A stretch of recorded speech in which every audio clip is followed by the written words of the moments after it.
S'il vous plaît, le docteur Denis Mukwege.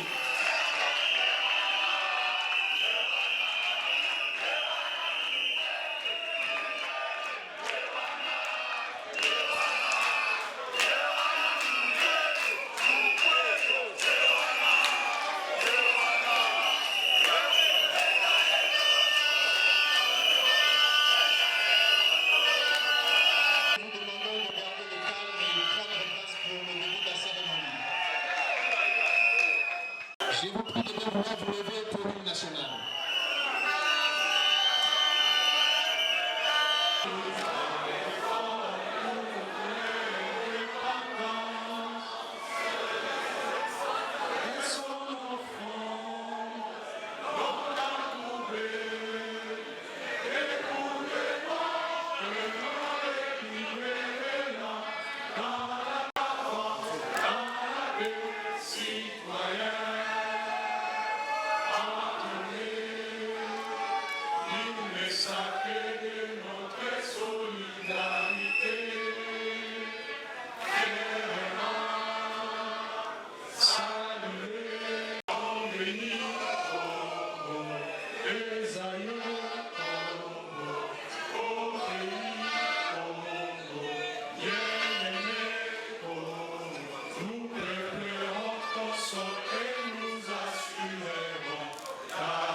Je tiens à vous remercier pour votre invitation et votre accueil chaleureux. Vous êtes des centaines dans cette salle, mais vous représentez plus que vous-même. Vous représentez des millions de jeunes Congolaises et Congolais qui, en ce moment même, nous suivent en direct grâce à la magie de la technologie, mais également grâce au génie des journalistes présents, ces femmes et ces hommes de médias qui, en couvrant avec professionnalisme cet événement, remplissent leur devoir d'éclaireur de notre nation et du monde. Mesdames et messieurs, très chers jeunes, ma candidature à la présidence de la République démocratique du Congo, qui puise son origine dans l'appel du peuple du 30 juin 2022, est pour moi aujourd'hui un engagement qui s'est traduit par une ambition pour la respectabilité et la dignité de notre peuple, mais aussi pour la restauration de la grandeur perdue de notre pays. Il nous faut donc refonder notre nation sur des bases solides, durables et des bases sûres. Cette candidature à la présidence de la République, c'est d'abord et avant tout 3 engagements et appels d'extrême urgence pour 3 fins d'une extrême importance pour notre patrie, à savoir la fin de la guerre pour une paix durable que nous voulons coûte que coûte, et nous voulons cette paix tout de suite. La fin de la faim pour que chaque Congolais mange à sa faim. Et j'ai dit, c'est maintenant ou jamais.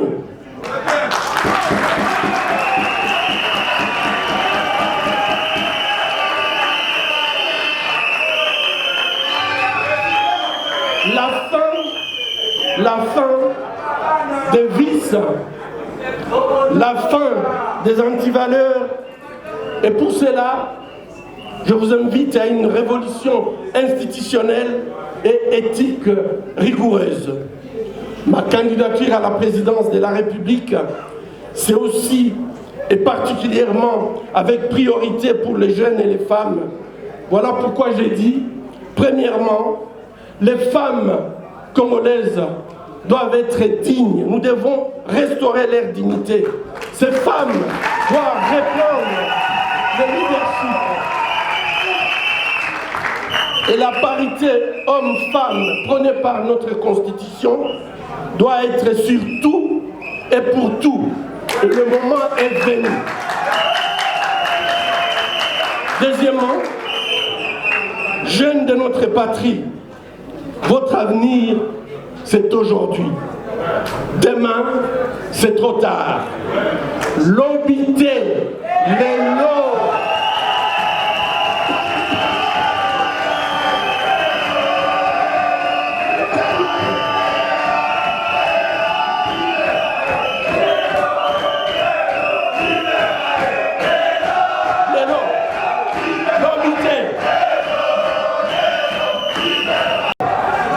La fin de la guerre, la fin des vices, la révolution démocratique que nous allons mettre en œuvre, les jeunes et les femmes sont là le point pivot de mon projet social dont la présentation marquera les débuts de notre campagne. Très chers jeunes, la mauvaise gouvernance a détruit ces pays. Les jeunes sont les premières victimes du chômage et de la précarité. Il n'y a pas de fatalité.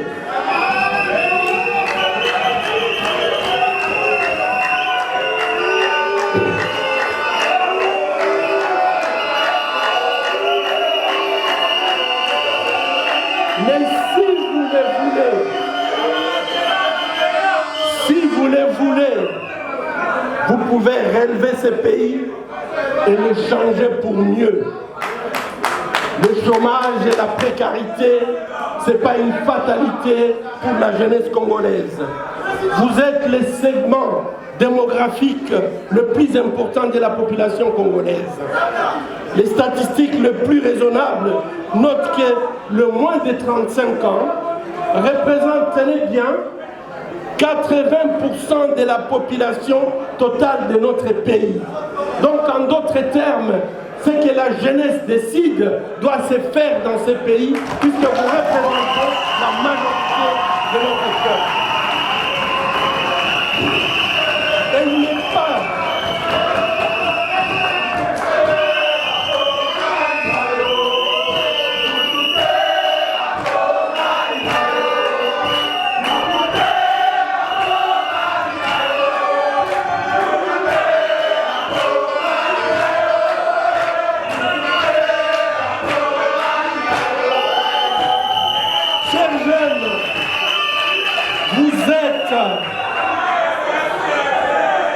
Vous êtes bourrés de talents.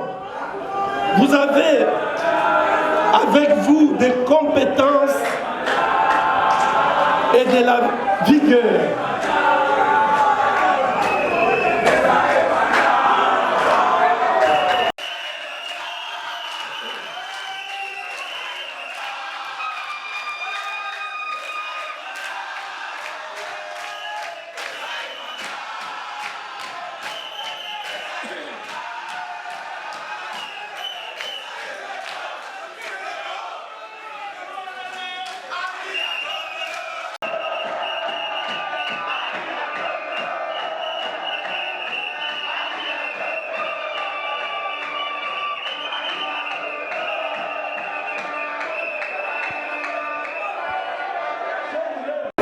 Le travail que vous faites dans le noir n'est soutenu par personne.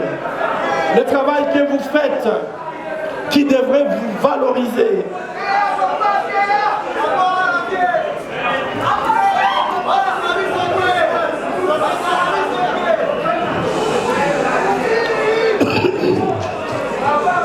mais malheureusement, sans le soutien des pouvoirs publics qui aurait permis de booster votre dynamique, vous permettre de créer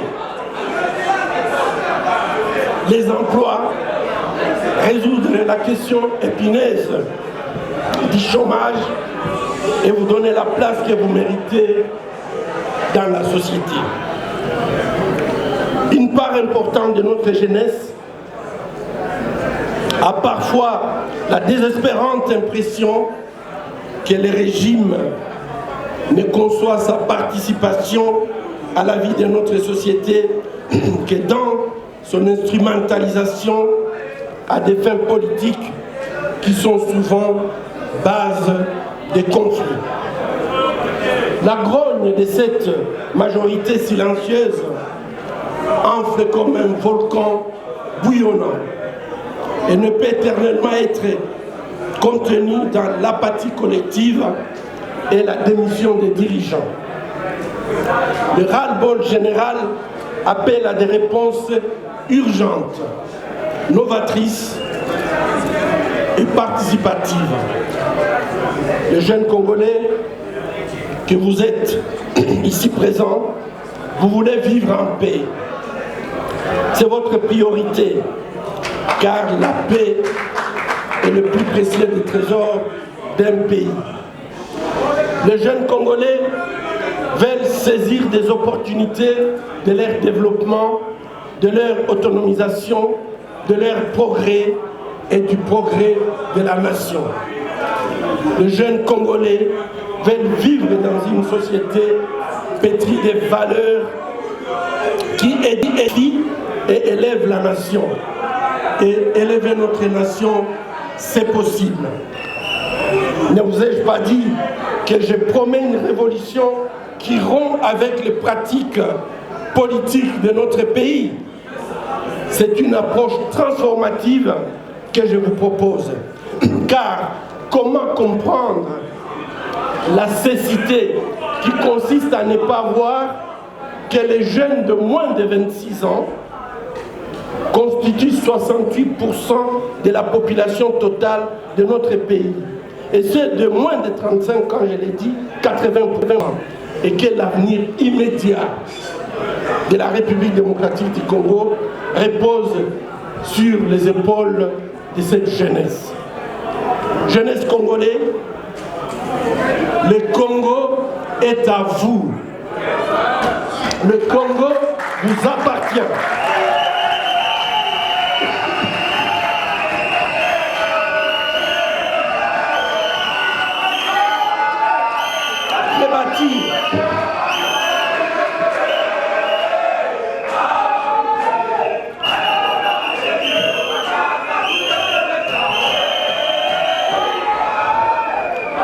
Rebâtir notre pays va nous demander de redoubler d'efforts, va nous demander du courage, de l'ingéniosité, des sacrifices, de l'endurance, du dépassement de soi et de l'éthique rigoureuse. Le mensonge est dirigé comme un mode de gouvernance dans notre pays. Et souvent la jeunesse qui cherche son rôle modèle au sommet de l'État ne peut être inspirée que par ces modèles gangrénés par le mensonge qui est la mère de tous les vices. Nous devons mettre fin à ces vices. Nous devons mettre fin à ce système qui ne nous permet pas d'aller de l'avant. La jeunesse étant l'avenir de notre pays, mais surtout les présents des changements que nous allons impulser. Il est plus qu'urgent qu'elle rompe avec les antivaleurs et qu'elle soit plutôt les lanceurs d'alerte pour lutter contre ces vices. Les études montrent que lorsqu'il y a la politique de mensonge au sommet de l'État, ceci entraîne la pratique des antivaleurs dans tous les systèmes administratifs et autres. Malheureusement, dans ces pays, le mensonge, qui est une faute par excellence, ne débouche souvent à aucune conséquence en justice, sauf rarement en cas d'usage de faux ou de fausses déclarations en justice, ou le non-respect peut-être des contrats dans des affaires. C'est ici pour moi l'occasion de revenir sur une controverse montée de toutes pièces sur la question du genre.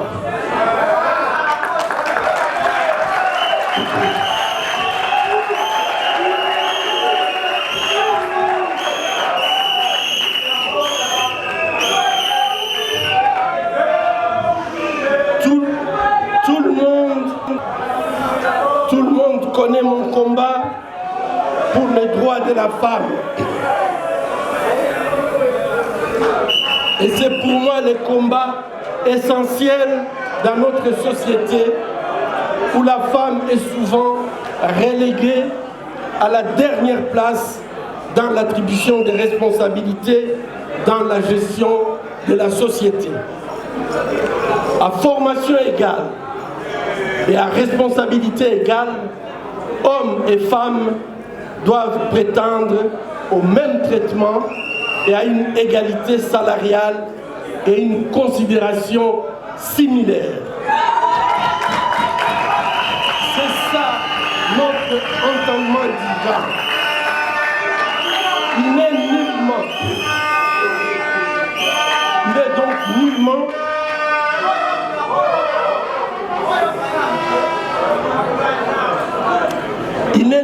question de sexualité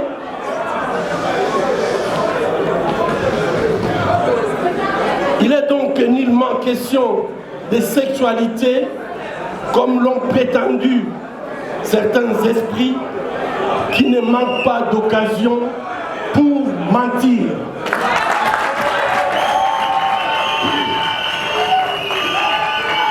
Et à nous de nous poser la question, est-ce que d'une mauvaise source peut jaillir de l'eau potable? La réponse est non. Chers compatriotes, le modèle gène dont nous avons besoin pour réparer notre pays et le rendre viable est défini par un grand penseur du 1er siècle qui dit, je le cite, que personne ne méprise ta jeunesse, mais sois un modèle pour les fidèles en parole, en conduite, en charité, en foi et en pureté. Jusqu'à ce que je vienne, applique-toi à la lecture, à l'exhortation et à l'enseignement. Que personne ne néglige votre jeunesse. Et ça, vous devez le tenir en tête. Puisque lorsque quelqu'un se permet de négliger votre jeunesse, il vous traite comme si vous ne pouviez pas participer à la construction de notre pays. La jeunesse est comme une plantule qui a besoin de soins avant de donner les fruits. Tout mauvais traitement impactera négativement sa production. De même, la jeunesse a besoin de soins spéciaux tels que l'enseignement, la culture, la lecture, la bonne santé pour pouvoir grandir dans des conditions et donner du bon fruit. Et toutes ces conditions pour une croissance normale de notre jeunesse sont prévues dans notre Constitution, mais malheureusement, notre Constitution n'est pas appliquée à notre jeunesse. Et je vous demande d'aller lire les articles 35, 36, 42, 43 et 45 et 46 de notre Constitution pour vous rendre compte que vous avez plein de droits, mais qu'on ne vous donne pas à exercer tous ces droits. Négliger la jeunesse consiste à la priver d'une bonne éducation, d'une culture, l'exposer à des drogues dures, l'ivrognerie, la débauche et surtout au mensonge. Tout cela corrompt et produit une jeunesse sans boussole, une jeunesse perdue qui ne pourra donner du bon fruit. La société doit donc veiller au grain, porter une attention particulière à la jeunesse et pouvoir lui donner le moyen nécessaire pour croître à l'abri des facteurs destructeurs. Donc être protégé, entretenu, soigné, éduqué dans un contexte qui permet son développement intégral. C'est grâce à cela qu'il pourra véritablement jouer son rôle dans la gestion de la société. Ces penseurs recommandent aux jeunes d'être un modèle pour la société, un modèle dans la parole. Chère jeunesse, votre manière de vous exprimer doit refléter votre intérieur sain, votre respect des autres. Même jeune, vous pouvez parler avec sagesse et douceur. Ceci vous rapproche des gens qui veulent vous écouter et surtout, au lieu de vous mépriser, ils vous respectent et vous soutiennent dans vos projets. Des insultes, des insanités sont devenues monnaie courante dans le langage des jeunes. Une manière de communiquer qui tout simplement vous éloigne de vos interlocuteurs. Et aujourd'hui, j'insiste sur notre façon de parler. Notre parole doit être une parole qui doit permettre à ce que la jeunesse, quand elle parle, que tout le monde ait envie de vous écouter. Si vous commencez par les insultes, personne ne pourra vous écouter, même si vous avez raison. Comment espérer être respecté quand vous débitez des insultes et insignités dans chaque prise de parole? Nous avons aujourd'hui des gens qui peuvent commencer une émission par des insultes et la terminer par des insultes. Je crois que c'est une façon de communiquer qui ne vous permet pas d'aller loin. Un jeune instruit, patriote, qui a bénéficié des avantages que donne la Constitution, devrait prononcer plutôt des paroles de sagesse et donner des conseils et des orientations qui aideraient les autres jeunes dans l'édification de notre pays. Le deuxième point, c'est vous devez être des modèles en conduite. Votre conduite doit être irréprochable. Dans vos actes, vous devez faire la différence. Même si tout le monde fraude, restez intègre. Si tout le monde se compromet, soyez irréprochable. Peu importe comment les autres vous regardent et vous jugent. Soyez assurés que vous êtes dans le bon en restant intègre. L'intégrité sera votre tremplin pour la réalisation de votre rêve. Aucun jour on vous reprochera d'avoir été intègre. La charité est la capacité d'indignation face au malheur qui frappe l'autre et la capacité de le prendre en charge. Elle nous manque terriblement. Le manque de charité dans notre pays fait que le bien commun est consommé par une petite minorité de notre société en laissant la majorité de notre population, dont la jeunesse, dans une pauvreté extrême. Et ce qu'on peut constater, c'est qu'aujourd'hui, cette capacité de s'indigner dans notre jeunesse n'existe plus. Chers jeunes, indignez-vous, indignez-vous. Vous devez vous indigner. Et non seulement vous indigner, mais vous devez également résister contre tout ce qui va à l'encontre de vos intérêts. Et il ne faut pas attendre que ce soit vos intérêts qui soient violés, il faut absolument agir quand ça concerne même l'autre. C'est comme ça que nous allons créer une société solidaire où nous pouvons changer les choses, puisque la population, surtout la jeunesse, a la capacité de s'indigner, a la capacité de résister au mal. Vous devez être, chère jeunesse, vous devez être un modèle de foi. La foi est une ferme assurance des choses qu'on espère, démonstration de celles qu'on ne voit pas. Ayez la foi en Dieu, qui vous a donné un pays aussi riche. Vous n'avez pas choisi de naître au Congo. Vous êtes né au Congo et vous avez un riche héritage que Dieu veut que vous puissiez bénéficier. Mais c'est à vous de travailler, d'être discipliné pour accéder à cet héritage. Aujourd'hui, nous sommes en train de laisser notre héritage et tout simplement, nous laissons notre héritage aux prédateurs qui viennent d'ailleurs Et en fait, nous sommes là à ramasser les miettes. C'est à vous de refuser. Vous devez croire que cet héritage que Dieu vous a donné, c'est pour vous. Mais vous devez travailler pour pouvoir hériter. Et enfin, la jeunesse doit être un modèle en éthique. Il y a beaucoup de choses que nous détruisons pendant la jeunesse et que nous ne saurions plus récupérer. Évitons toute légèreté dans notre comportement. Il en va de notre rôle de futurs leaders. Je vous vois ici, parmi nous, nombreux seront des leaders.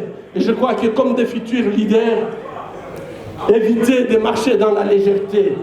Ayez toujours une ligne droite, puisque lorsque vous commettez des erreurs pendant votre jeunesse, quand vous serez leader, toutes ces erreurs vont revenir en surface et vont gêner votre capacité de leadership. Les penseurs exhortent la jeunesse à s'appliquer à la lecture, c'est-à-dire s'appliquer à la recherche de la connaissance, se cultiver, à acquérir une culture générale pour éviter de vivre dans l'ignorance, mais également exhorter les autres, aider à les enseigner, transmettre les savoirs. C'est une recommandation aux jeunes d'être des érudits. Et je pense que la jeunesse congolaise a des capacités de pouvoir être écoutée partout dans le monde, puisque vous avez des capacités intellectuelles de pouvoir le faire. Mais il ne faut pas vous laisser faire, il faut absolument que vous sachiez que pour arracher des postes, par exemple, ailleurs, vous avez besoin d'entrer en compétition avec les autres, et je ne crois pas que les jeunes Congolais soient incapables, mais tout simplement, vous devez être armés. Et ici, nous insistons, vous devez être des érudits. Chaque jeune qui veut servir la nation doit savoir qu'il a un don et qu'il ne doit pas le négliger. On voit beaucoup de jeunes qui ont des précieux dons, mais ne les utilisent pas. Ils préfèrent vivre dans l'oisiveté au lieu de servir la société et la nation. Chance et Eloko Pamba doit être banni de notre pensée collective.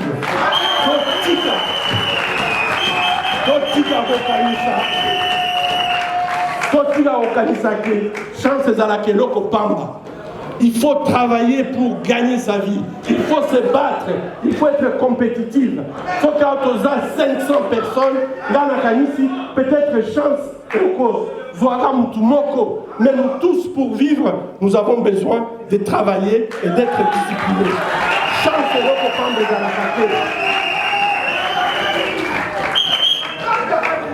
c'est le travail bien fait qui élève et pas la passivité. Le même penseur recommande à la jeunesse de fuir les passions et de rechercher la justice, la paix. C'est lorsque nous sommes un modèle dans la parole, dans la conduite, dans la charité, la foi, que nous cherchons la connaissance, que nous utilisons nos dons pour l'intérêt collectif de la société, que nous pratiquons la justice et que nous donnons la paix aux autres, que nous devenons alors des véritables réparateurs de la nation, des gestionnaires d'un pays en péril.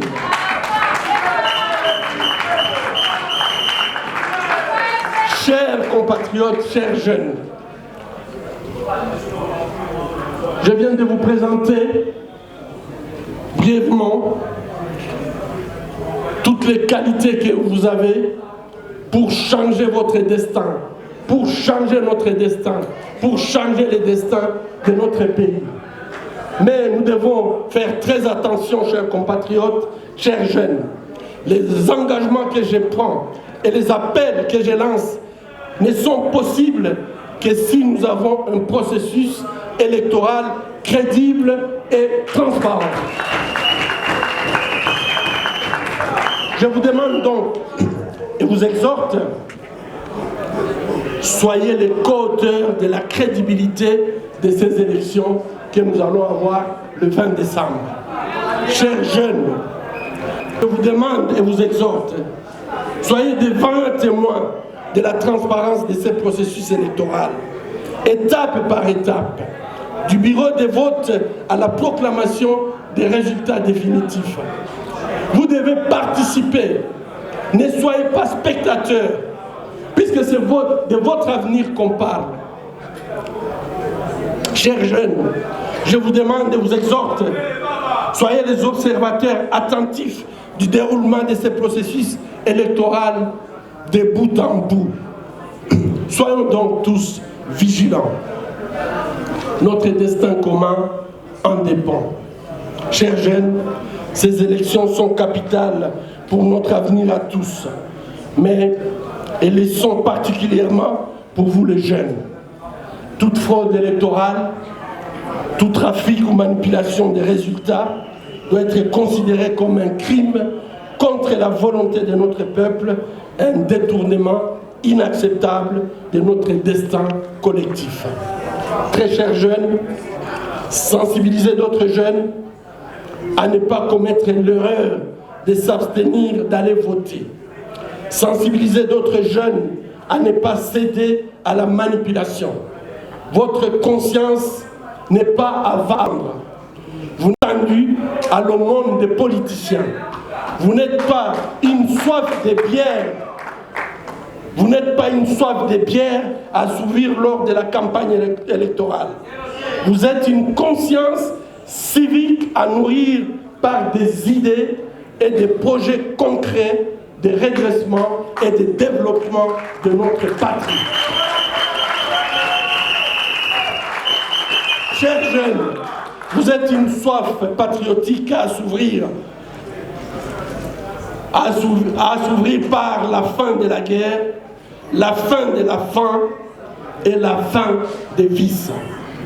Chers jeunes, qu'on ne vous dise plus que vous êtes l'avenir de ces pays, laissez-moi vous dire que vous êtes le présent de ces pays.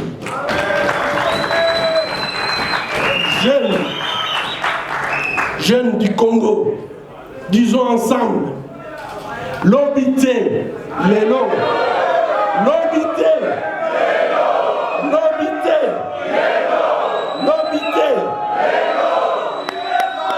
Je vous remercie.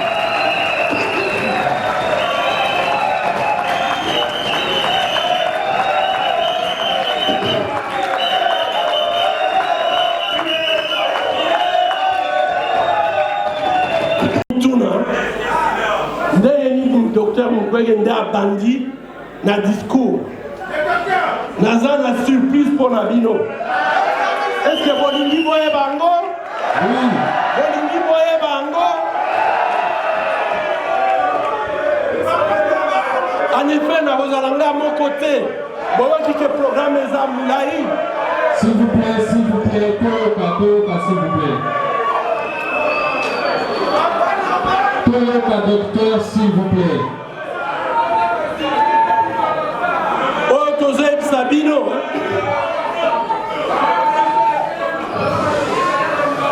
Chers camarades, Toyoka docteur, s'il vous plaît.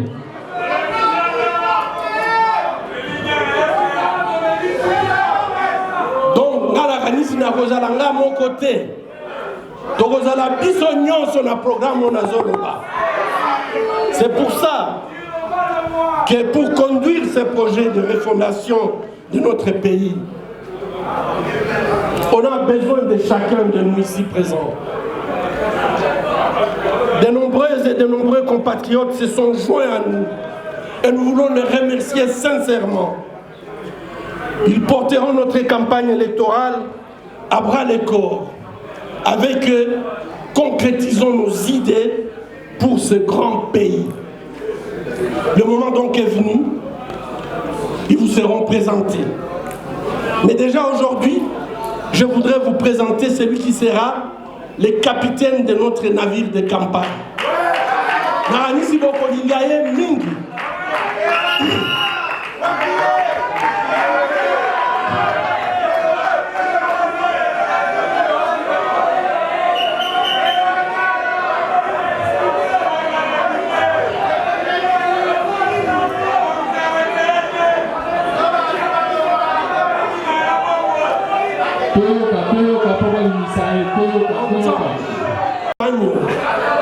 Il sera le guide et votre premier serviteur. Chers amis, sous vos applaudissements, j'appelle mon cher ami DM Didier Mengi.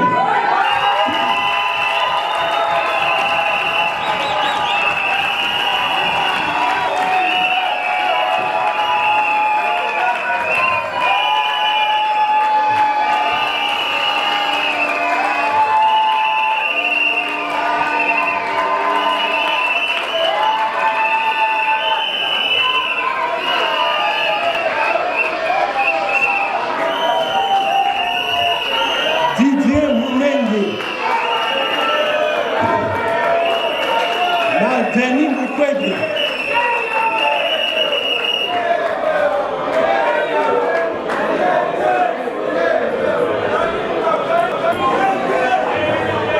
Merci. La question règne la campagne. Oye biso ndenge nini koconduire campagne po nayebi ke tosi déjà tozwi